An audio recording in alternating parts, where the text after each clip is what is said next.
എന്താണ് ശ്രീനഗറിലെ ഇപ്പോഴത്തെ ഏറ്റവും ഒടുവിലത്തെ അവസ്ഥ? നമ്മൾ കേട്ടതനുസരിച്ച് പഞ്ചാബിൽ അതിർത്തിയോട് തൊട്ടടുത്ത് വരെ പാകിസ്ഥാൻ്റെ പ്രതിരോധ സേന, വ്യോമസേന എത്തി എന്നാണ് അറിയാൻ കഴിഞ്ഞത്. ആ വിമാനങ്ങളെ വളരെ പെട്ടെന്ന് തന്നെ ഇന്ത്യയിൽ നിന്ന് പറന്നുയർന്ന വിമാനങ്ങൾ തിരിച്ചയച്ചു എന്നും കേൾക്കുന്നു. അതിർത്തിയിൽ ഇപ്പോഴും ഷെല്ലാക്രമണവും വെടിവയ്പ്പുമൊക്കെ തുടരുന്നു എന്നാണ് മനസ്സിലാക്കുന്നത്. അതിർത്തി ഇന്നും അശാന്തമാണ് അല്ലേ അതിൽ?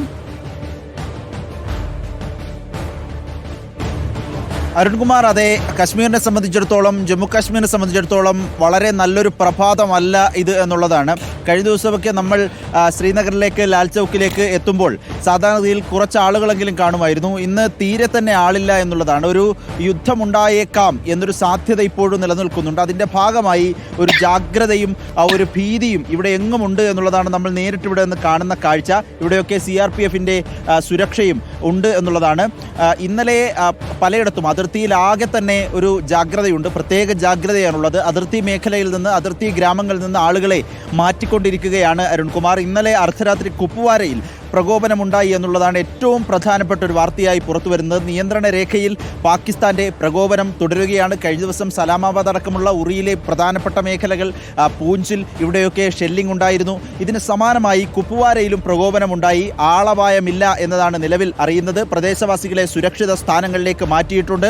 ആ രൂപത്തിൽ അതിർത്തിയിലെ പ്രകോപനം പാകിസ്ഥാൻ തുടരുകയാണ്. ഇനി അഥവാ പ്രകോപനം തുടർന്നുകൊണ്ടിരുന്നാൽ ഈ അതിർത്തിയിലെ പ്രകോപനങ്ങൾക്ക് മറുപടി നൽകാൻ സൈന്യത്തിന് കൃത്യമായ അനുമതി നൽകിയിട്ടുണ്ട് കേന്ദ്ര സർക്കാർ. അതുകൊണ്ട് തന്നെ ആ വിധത്തിലുള്ളൊരു മറുപടിയിലേക്ക് പോകുമോ, അതിനൊരു തിരിച്ചടി ഉണ്ടാകുമോ, അതൊരു യുദ്ധത്തിലേക്ക് നീങ്ങുമോ എന്നൊരാശങ്കയാണ് കശ്മീരിലെ ഓരോ തെരുവുകളിലും ഓരോ താഴ്വരയിലും എന്നുള്ളതാണ് നമ്മളിവിടെ നേരിട്ട് കാണുന്ന കാഴ്ച.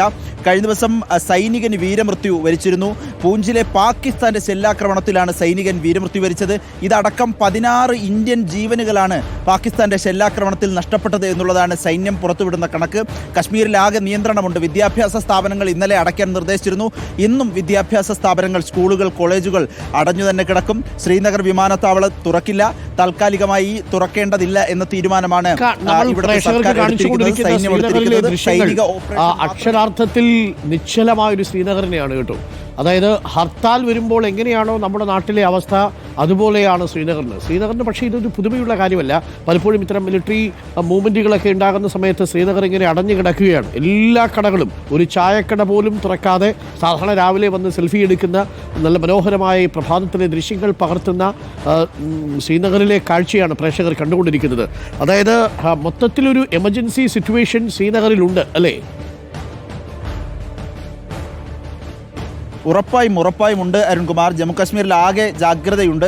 ഇപ്പോൾ നമ്മളിവിടെ കാണുന്നതിൻ്റെ 10 മടങ്ങാണ് അതിർത്തിയിൽ നമ്മൾ കാണുന്നത്. ഉറിയിലൊക്കെ അവസ്ഥ നമ്മൾ കണ്ടിരുന്നു.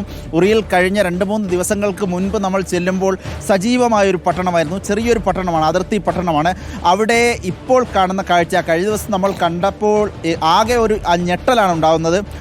ആകെ ഒരു യുദ്ധാന്തരീക്ഷം, ഒരു ഹർത്താലോ അതിനേക്കാൾ കൂടുതൽ എന്തെങ്കിലും നിയന്ത്രണങ്ങൾ വന്നാലുള്ളൊരവസ്ഥ. ആരും സംസാരിക്കുന്നില്ല, പുറത്താരെയും കാണുന്നില്ല.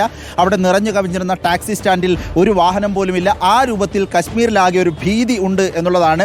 ഏത് സാഹചര്യവും നേരിടാനുള്ള നിർദ്ദേശമാണ് സൈന്യത്തിന് ലഭിച്ചിരിക്കുന്നത്. ഈ പ്രകോപനം തുടർന്നാൽ വ്യോമ, കര, നാവിക സേനകൾ ഒരു നീക്കം നടത്തിയേക്കുമെന്നതാണ് ഇപ്പോൾ ലഭിക്കുന്ന വിവരം. അതിർത്തി സംസ്ഥാനങ്ങളിൽ പ്രത്യേക നിരീക്ഷണമുണ്ട്. ആ രൂപത്തിൽ വലിയ ജാഗ്രത കശ്മീരിലാകെയുണ്ട്. പ്രത്യേകിച്ച് ഈ അതിർത്തി മേഖലകളിലെ വ്യോമ സേനയുടെ യൂണിറ്റുകൾ വലിയ സന്നാഹത്തോടെ സജ്ജരായിരിക്കുകയാണ്. ഏത് സമയവും എന്തും സംഭവിക്കാമെന്നൊരു അവസ്ഥയാണ് പൊതുവിലുള്ളത്. ഈ ഭാഗങ്ങളിലെ ഉറി, പൂഞ്ച്, കുപ്വാര അടക്കമുള്ള മേഖലയിലെ അതിർത്തി ഗ്രാമങ്ങളിൽ നിന്ന് ആളുകളെ പൂർണ്ണമായി തന്നെ മാറ്റാനുള്ള നിർദ്ദേശം നൽകിയിട്ടുണ്ട്. കൂടുതൽ പേരെയും ബങ്കറുകളിലേക്ക് മാറ്റി മറ്റുള്ളവരെ മറ്റ് ഈ ഷെല്ലിങ്ങിൻ്റെ റേഞ്ചിനപ്പുറത്തേക്ക് മാറ്റാനുള്ള നിർദ്ദേശമാണ് നിലവിൽ നൽകിയിരിക്കുന്നത്.